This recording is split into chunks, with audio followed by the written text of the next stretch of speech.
governor. He is the governor. He's the best. Can't believe he's on here. Everybody wanted him and he came on here. He's looking well, isn't he? Thank you. Tony, it's really pleased to have you on, man. You know, it's a pleasure. That was fun backstage, man. You watching it? She's cool. She's all right, yeah. Yeah, she's nice. All the best lines I tried. Started Romford, playing your little football. Took best-selling novel. You've done your research. Well, Tony, this is my job. This is my job now, Tony. I've got to get involved, don't I? It suits you. You've always had the gift. Tony, I miss you as well. I do.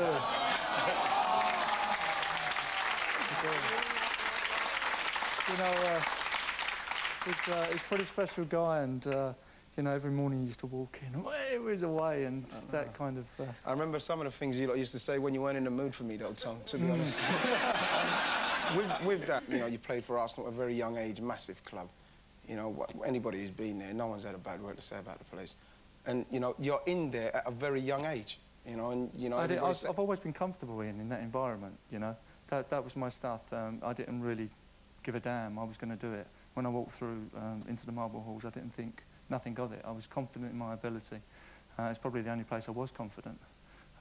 Because I remember, like, people saying things like you used to say to people like Charlie Nicholas and that, "Oh, son, how you doing? What, son?" I was pretty much like that. That was kind of a mask, you know. That was kind of a facade I put up, this great big, "Oi, hi, Charlie, all right, mate? Yeah, oi, hello," and all that stuff, which is, it's not really me, but, all right, son, it's kind of a... So then it's going quite well because, you know, you're tipped as the future England captain and, you know, you're looking good. I saw you play. I wasn't at that level yet when you was doing the business at that level, but... This is strange, isn't it? Well, it's great, Tom, you know, all these people, it feels so... Me and you so talk... weird, how many times have we done this? How many times have we done this? Go away. Being that young and then being in Arsenal and doing so well and then England recognition and did the pressure start to come in and, you know, people looking at your goldfish bowl kind of stuff? Yeah, very much so. Which I avoided. I never kind of took responsibility for that. I was, pretty, like I say, pretty confident in what I did on the football pitch, but outside that, I didn't know how to deal with the money, the fame, everyday situations. I tried to keep old friends, but I found that I was growing apart, really. From your old friends? Yeah, for sure, you know, we're in kind what of moving respect? on. Well, you know, they've kind of not got the money, they've not got the fame, and I always felt sorry for them. If people were coming up to me, they're like, "Oh, he's spoiling our night," you know, type of thing, taking that all personally as well. So I found that it works both ways. It's pretty. It's funny because talking about friends, it's like when you go, you just naturally, if you go to a bar, you just buy the drinks and that, and then some of them will get, how can I say, they get a little bit like, what's he always buying the drinks for? And it's not like you're being flash or anything, it's just that you do that, you know, but, you know, so what about being led astray? Do you think the friends or people in football, because... I was led astray in? Yeah. No, I don't think any, you know, no one put booze down my neck. It's as simple as that. Because I remember you said about, what's it called, when you, as soon as you finished the game at 17, 18, the first thing you done was drank a pint. It was like the thing to do. Peer pressure, that was the kind of role models in them days. I'm not blaming anybody here, you know, I'm not saying they did what they did in the 70s and the 60s and the 80s, you know. And that's what you did, you know. You went into the players' lounge after the game, you had a few beers, and away you go. Mine didn't stop there. Mine kept going and going. You never had enough. One of them drinkers who, once you've had... You just well, I've been out with you, you know, you had like... I've been there, I remember... He's got little halves and he's leaving a little bit, and I went, oh, I had that one. It was great to go out with, you know, in them days. I don't go there no more. I remember one time you said, I said, "Tom, you know something? I fancy a beer." And you got really kind of like angry because I said, "I fancy one beer," and I could just stop like that. Yeah, I've never had that capability inside of me, you know. I didn't know when to stop. It was as simple as that. When you got warm as well, you used to say, "Oh, that one's warm." Would you still have that? You still have that? I still have that mentality. Looking back, it's so funny and it's so strange. It was total hell, to be honest with you. So then we got to go on to the driving, the drink driving, and then the prison. That must have been I thought that would have been the thing that made you say, "Whoa, what's happening here?" No, I obviously didn't have enough at that stage. I needed to drink and go down and down and down even more. But you didn't know that at the time, though, No, I didn't, no. I just wanted to drink. You know, I wanted to get out, play football and drink. That's the only two things that I think it's a disease, a sickness, of course. You know, I don't do that today. I found a way that I don't have to drink. You know, I know that now. I've got tools. And every day, is it, you know, you've got to think... Do you get up and say, "I fancy a drink"? of course, you know, there's nothing more normal than an alcoholic that wants a drink. You know, of course I do. That's Sancerre's one. Oh, I could kill a bottle of Sancerre. So, Tom, you can't or two bottles or three, you know? That's it. That's the thing. Me and alcohol don't mix. I realise that. I've got enough research to prove prison, falling down the steps, blah, blah, blah, blah, blah. I don't go there no more. It's not good for me. So what in prison, was there some dark times? What was it like, the prison and that? You know what I mean? Because it was a massive hysteria from the press and that, Tony Adams. Like, how did the boys react to it, your family and everything? Well, it was strange. I remember coming back to the boys and they all wanted to know what it was like inside. And the lads inside all wanted to know what the Arsenal team were like. You know, I'm going, what's he like, right? What's he, you know? So I was doing that, and then I came back to Dave Seaman and you, and he said, what's Jack the Hat like? And what's it, you know what I mean? It was like, it was kind of really... But I denied it. Emotionally, that was my way of dealing with it. I came out and I had a big laugh. And it was a joke and blah, blah, blah, blah, blah. Dandy, I cut off emotionally.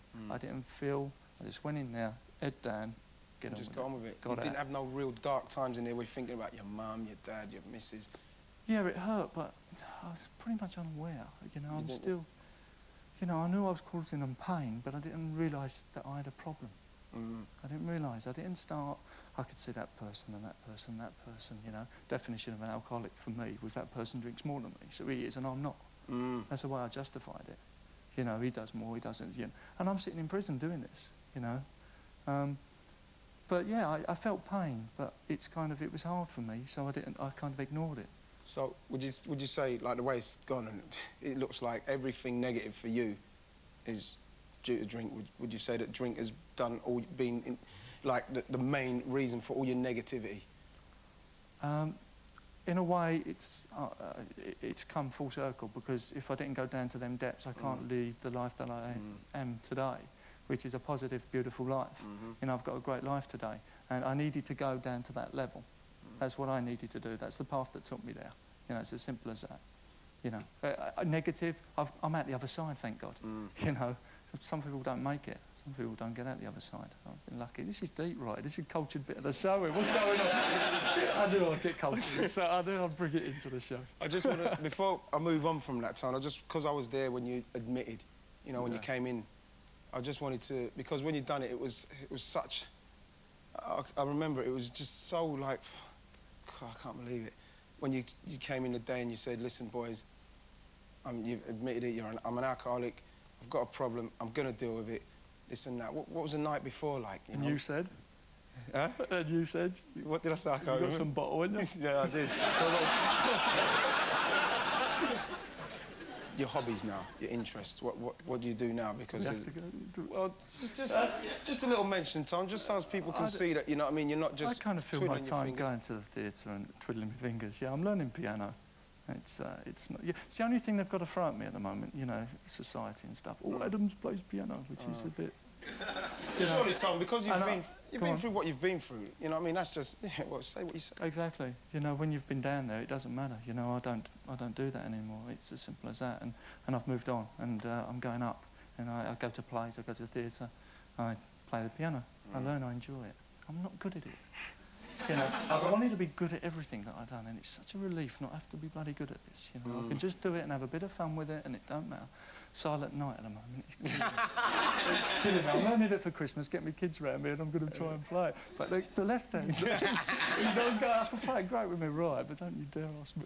But, well, you might have to do a slot at some stage, so I don't know.